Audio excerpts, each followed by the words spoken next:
Allez, c'est le moment de se prendre une boisson bien fraîche et de s'installer confortablement. Aujourd'hui, on fait un petit décryptage chill, un point bien posé pour décortiquer ensemble ce qui se passe actuellement dehors. Ce mois de mai est complètement hors norme et plutôt que de céder à la panique face à cette vague de chaleur monumentale de 2026, l'idée, c'est de comprendre sereinement la mécanique du truc. On va regarder de près les records de saison, la situation météo actuelle, la durée prévue de tout ça et surtout, on fera un point sur les petits conseils pratiques pour traverser la période. Bon, rentrons direct dans le vif du sujet. Le chiffre qui pose les bases, c'est 300. Plus de 300, c'est le nombre ahurissant de records mensuels de chaleur qui ont été littéralement pulvérisés en l'espace de seulement 3 jours. Ce n'est pas juste un petit coup de chaud en avance, c'est un véritable choc statistique. C'est du jamais vu. Le climat est tout simplement en train de réécrire ses propres règles sous nos yeux, avec une intensité que les modèles peinaient à envisager si tôt dans l'année. Et ce qui frappe, c'est que ça ne touche pas juste un petit coin isolé par-ci par-là, c'est l'immense majorité du territoire qui s'embrase. Il s'agit d'une urgence systémique parce que cette chaleur, elle s'infiltre absolument partout, elle frappe nos infrastructures, nos champs et évidemment la santé publique. Bref, c'est un phénomène global qui demande qu'on prenne un peu de hauteur. Première partie, l'anomalie climatique de 2026. Alors, cette anomalie en cours, elle crève le plafond. Autour du 25 mai, on se retrouve avec des températures qui grimpent de 15 à 17 degrés au-dessus des normales de saison. Le calendrier n'a littéralement plus aucun sens. Brest, en Bretagne, qui atteint les 33 degrés, alors que la normale tourne plutôt autour de 16, c'est fou. C'est le plein été, mais avec 2 mois d'avance. D'ailleurs, c'est ce qui a forcé l'activation de la vigilance orange canicule pour la toute première fois un mois de mai depuis qu'on a créé le dispositif en 2004. Deuxième partie, le fameux piège du dôme. Comment ça marche exactement cette fournaise? En fait, on a 2 phénomènes qui font équipe. D'abord, ce qu'on appelle le blocage en oméga.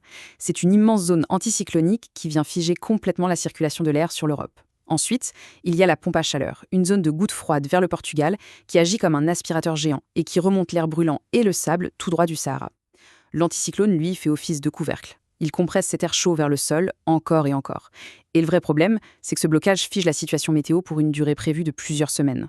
On est clairement coincé avec cette chaleur pour un moment.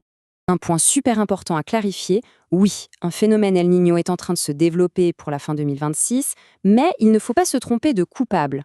Le vrai pilote dans l'avion, la force motrice de fond qui donne à cette anomalie une telle intensité, c'est le réchauffement climatique global. C'est lui qui booste la fréquence et la violence de ces blocages atmosphériques massifs. Troisième partie, la fracture des ressources vitales. Parce que oui, l'air brûlant, c'est une chose. Mais sous la surface, il y a un drame très silencieux qui se joue pour nos réserves d'eau. À l'heure actuelle, 79% des points d'observation des nappes phréatiques sont déjà en chute libre. L'explication est simple. On a eu un énorme déficit de pluie en avril, ce qui a déclenché une vidange ultra précoce. Et là-dessus, bim, la chaleur extrême de mai vient frapper des sols déjà à genoux.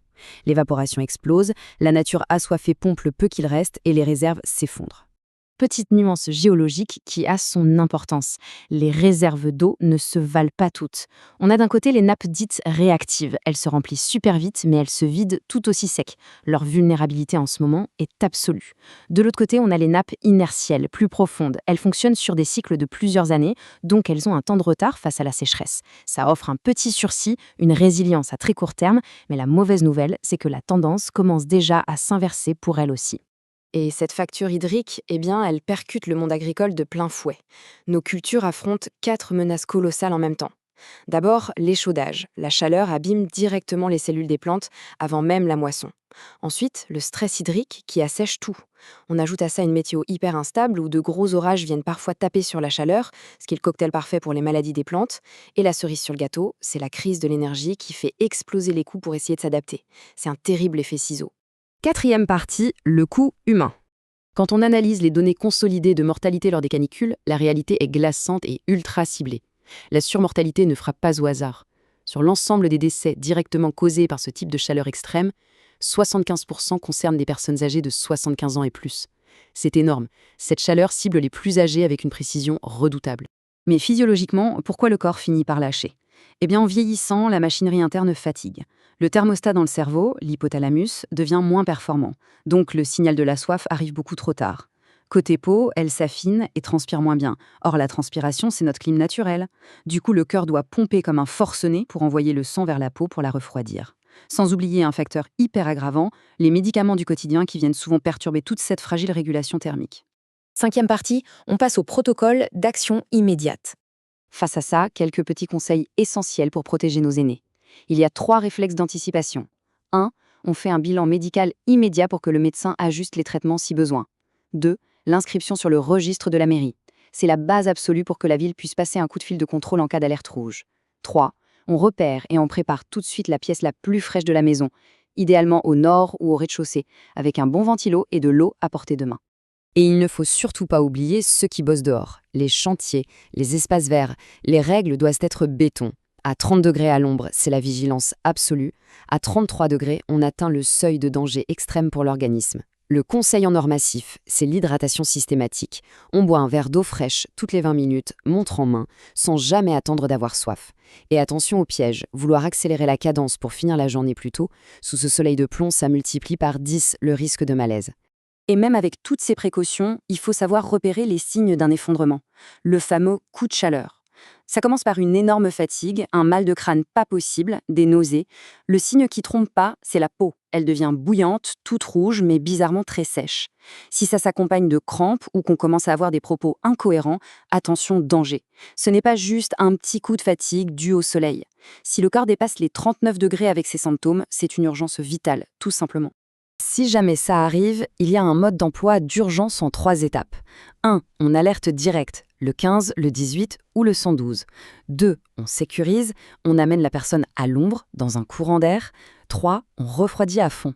Si la personne est bien consciente, on lui fait boire de petites gorgées. Si elle a perdu connaissance, on la met en position latérale de sécurité. Mais dans tous les cas, l'objectif numéro 1, c'est de faire baisser sa température. On enlève les vêtements en trop, on met de l'eau froide, on applique de la glace si on en a. Pour conclure ce petit décryptage, il faut vraiment intégrer que ce dôme de chaleur n'est plus une anomalie passagère.